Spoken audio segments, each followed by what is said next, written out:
ओम नमो भगवते वासुदेवाय नमः। सुनते हैं आगे की कथा। सुत जी कहते हैं, श्री कृष्ण ने अपने समृद्ध अनंतर देश में पहुंचकर वहां के लोगों की विरह वेदना बहुत कुछ शांत करते हुए अपना श्रेष्ठ पांचजन्य नामक शंख बजाया। भगवान के होठों की लाली से लाल हुआ वह श्वेत वर्ण का शंख बजते समय उनके कर कमलों में ऐसा शोभायमान हुआ जैसे लाल रंग के कमलों पर बैठकर कोई राजहंस उच्च स्वर से मधुर गान कर रहा हो। भगवान के शंख की वह ध्वनि संसार के भय को भयभीत करने वाली है। उसे सुनकर सारी प्रजा अपने स्वामी श्री कृष्ण के दर्शन की लालसा से नगर के बाहर निकल आई। भगवान श्री कृष्ण आत्माराम है, वे अपने आत्मलाभ से ही सदा सर्वदा पूर्ण काम है। फिर भी जैसे लोग बड़े आदर से भगवान सूर्य को भी दीपदान करते हैं, वैसे ही अनेक प्रकार की भेंटों से प्रजा ने श्री कृष्ण का स्वागत किया। सबके मुख कमल प्रेम से खिल उठे। वे हर्षदगत वाणी से सबकी सुहद और संरक्षण भगवान श्री कृष्ण की ठीक वैसे ही स्तुति करने लगे, जैसे बालक अपने पिता से अपनी तोतली बोली में बातें करते हैं। स्वामी, हम आपके उन चरण कमलों को सदा सर्वदा प्रणाम करते हैं, जिनकी वंदना ब्रह्मा, शंकर और इंद्र तक करते हैं, जो इस संसार में परम कल्याण चाहने वालों के लिए सर्वोत्तम आश्रय है, जिनके शरण ले लेने पर परम समर्थ काल भी एक बालक बाका नहीं कर सकता। विश्व भवन आप ही हमारे माता, सुहृद, स्वामी और पिता है। आप ही हमारे सद्गुरु और परम आराध्य देव है। आपके चरणों की सेवा से हम कृतार्थ हो रहे हैं। आप ही हमारा कल्याण करें। आहा, हम आपको पाकर सनात हो गए हैं, क्योंकि आपके सर्व सौंदर्य सार अनुपम रूप का हम दर्शन करते रहते हैं। कितना सुंदर मुख है, प्रेम पूर्ण मुस्कान से स्निग्ध चितवन, यह दर्शन तो देवताओं के लिए भी दुर्लभ है। कमल नयन श्री कृष्ण, जब आप अपने बंधु बांधवों से मिलने के लिए हस्तिनापुर अथवा मथुरा चले जाते हैं, तब आपके बिना हमारा एक एक क्षण कोटि कोटि वर्षों के समान लंबा हो जाता है।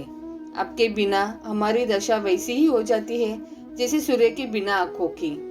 भक्त वत्सल भगवान श्री कृष्ण प्रजा के मुख से ऐसे वचन सुनते हुए और अपनी कृपामयी दृष्टि से उन पर अनुग्रह की दृष्टि करते हुए द्वारका में प्रविष्ट हुए।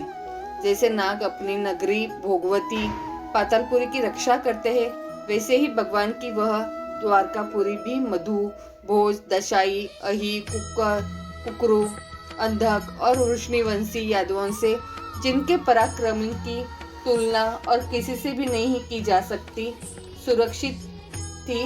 वह पूरी समस्त ऋतुओं के संपूर्ण वैभव से संपन्न एवं पवित्र वृक्षों एवं लताओं के कुंजों से युक्त थी।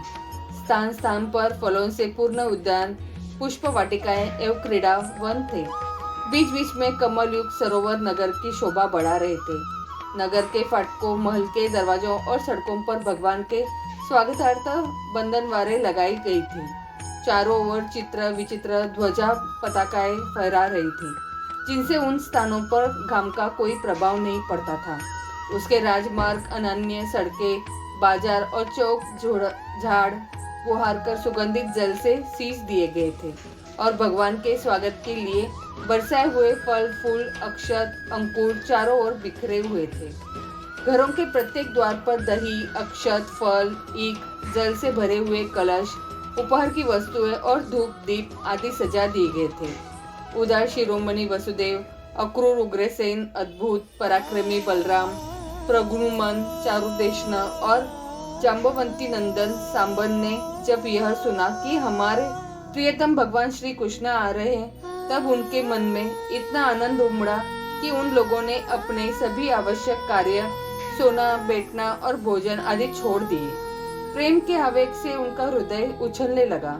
वे मंगल शकुन के लिए एक गजराज को आगे करके स्वस्तियन पाठ करते हुए और मांगलिक सामग्रियों से सुसज्जित ब्राह्मणों को साथ लेकर चले। शंख और तुरही आदि बाजे बजने लगे और वेद ध्वनि होने लगी।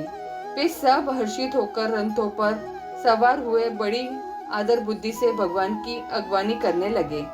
साथ ही भगवान श्री कृष्ण के दर्शन के लिए उत्सुक सैकड़ों श्रेष्ठ वारंगनाएं, जिनके मुख कपड़ों पर चमचमाते हुए कुंडलों की कांति पड़ने से बड़े सुंदर दिखते थे, पालकियों पर चढ़कर भगवान की अगवानी के लिए चली। बहुत से नट नाचने वाले, गाने वाले, वीरत बखाने वाले, सूत, मागध और बंदीजन भगवान श्री कृष्ण के अद्भुत चरित्रों का गायन करते हुए चले। भगवान श्री कृष्ण ने बंधु बांधवों, नागरिकों और सेवकों से उनकी योग्यता के अनुसार अलग अलग मिलकर सबका सम्मान किया। किसी को सिर झुकाकर प्रणाम किया, किसी को वाणी से अभिवादन किया, किसी को हृदय से लगाया, किसी को से हाथ मिलाया, किसी की ओर देखकर मुस्कुरा भर दिया और किसी को केवल प्रेम भरी दृष्टि से देख लिया। जिसकी जो इच्छा थी उसे वही वरदान दिया। इस प्रकार चांडाल पर्यंत सबको संतुष्ट करके गुरुजन सपनिक ब्राह्मण और वृद्धों का तथा दूसरे लोगों का भी आशीर्वाद ग्रहण करते एवं अंधजनों से विरुद्धावली सुनते हुए सबके साथ भगवान श्री कृष्ण ने नगर में प्रवेश किया। शौनक जी, जिस समय भगवान राजमार्ग से जा रहे थे उस समय द्वारका की कुल कमिनिया भगवान के दर्शनों की परमानंद मानकर अपनी अटरियों पर चढ़ गई। भगवान का वक्षस्थल मूर्तिमान सुंदर्य लक्ष्मी का निवास स्थान, उनका मुखारविंद नेत्रों के द्वार, पान करने के लिए सौंदर्य सुधा से भरा हुआ पात्र है। उनकी भुजाएं लोकपालकों को भी शक्ति देने वाली है। उनके चरण कमल भक्त परमहंस के आश्रय है। उनके अंग अंग शोभा के धाम है। भगवान की इस छवि को द्वारकावासी नित्य निरंतर निहारते रहते हैं, फिर भी उनकी आंखें एक क्षण के लिए भी तृप्त नहीं होती। द्वारका के राजपथ पर भगवान श्री कृष्ण के ऊपर श्वेत वर्ण का छत्र तना हुआ था। श्वेत चवर डुलाए जा रहे थे। चारों ओर से पुष्पों की वर्षा हो रही थी। वे पीतांबर और वनमाला धारण किए हुए थे। इस समय वे ऐसे शोभायमान हुए मानो श्याम मेघ एक ही साथ सूर्य, चंद्रमा, इंद्रधनुष और बिजली से शोभायमान हो। भगवान सबसे पहले अपने माता पिता के महल में गए। वहां उन्होंने बड़े आनंद से देवकी आदि सातों माताओं को चरणों पर सिर रखकर प्रणाम किया और माताओं उन्हें अपने हृदय से लगाकर गोद में बिठा लिया। स्नेह के कारण उनके स्तनों से दूध की धारा बहने लगी। उनका हृदय हर्ष से विहल हो गया और वे आनंद के आंसुओं से उनका अभिषेक करने लगी। माताओं से आज्ञा लेकर वे अपने समस्त भोग सामग्रियों से संपन्न सर्वश्रेष्ठ भवन में गए। उसमें 16,000 पत्नियों के अलग अलग महल थे। अपने प्राणनाथ भगवान श्री कृष्ण को बहुत दिन बाहर रहने के बाद घर आया देखकर रानियों के हृदय में बड़ा आनंद हुआ। उन्हें अपने निकट देखकर वे एकाएक ध्यान छोड़कर उठ खड़ी हुई। उन्होंने केवल आसन को ही नहीं बल्कि उन नियमों को भी त्याग दिया जिन्हें उन्होंने पति के प्रवासी होने पर ग्रहण किया था। उस समय उनके मुख और नेत्रों से लज्जा छा गई। भगवान के प्रति उनका भाव बड़ा ही गंभीर था। उन्होंने पहले मन ही मन, फिर नेत्रों के द्वारा, तत्पश्चात पुत्रों के बहाने शरीर से उनका आलिंगन किया। शौनक जी, उस समय उनके नेत्रों में जो प्रेम के आंसू छलक आए थे उन्हें संकोचवश उन्होंने बहुत रोका। फिर भी विवशता के कारण वे ढलक ही गए। यद्यपि भगवान श्री कृष्ण एकांत में सर्वदा ही उनके पास रहते थे, तथापि उनके चरण कमल उन्हें पद पद पर नए नए जान पड़ते। भला स्वभाव से ही चंचल लक्ष्मी, जिन्हें एक क्षण के लिए भी कभी नहीं छोड़ती, उनकी सनिंग निंदी से किसी स्त्री को तृप्ति हो सकती है? जैसे वायु बासों के संघर्ष से दावानल पैदा करके उन्हें जला देता है, वैसे ही पृथ्वी के भारभूत और शक्तिशाली राजाओं में परस्पर फूट डालकर बिना शस्त्र ग्रहण किए ही भगवान श्री कृष्ण ने उन्हें कई अक्षौहिणी सेना सहित एक दूसरे से मरवा डाला और उसके बाद आप भी उपराम हो गए। साक्षात परमेश्वर ही अपने लीला से इस मनुष्य लोक में अवतीर्ण हुए थे और सहस्त्रों रमणीय रत्नों में रहकर उन्होंने साधारण मनुष्य की तरह क्रीड़ा की। जिनकी के निर्मल और मधुर हंसी उनके हृदय के उन्मुख भावों के सूचित करने वाली थी। जिनकी लचीली चेतकवनी चोट से बेसुध होकर विश्व विजयी कामदेव ने भी अपने धनुष का परित्याग कर दिया था।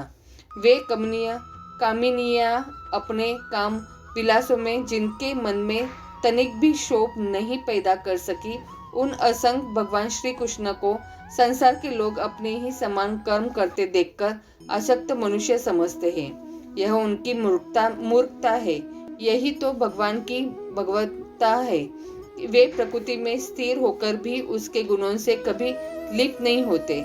जैसे भगवान की शरणागत बुद्धि अपने में रहने वाले प्राकृतिक गुणों से लिप्त नहीं होती, वे मूढ़ स्त्रियां भी श्री कृष्ण को अपने एकांत सेवी स्त्री परायण भक्त ही समझ बैठी थी, क्योंकि वे अपने स्वामी के ऐश्वर्य को नहीं जानती थी।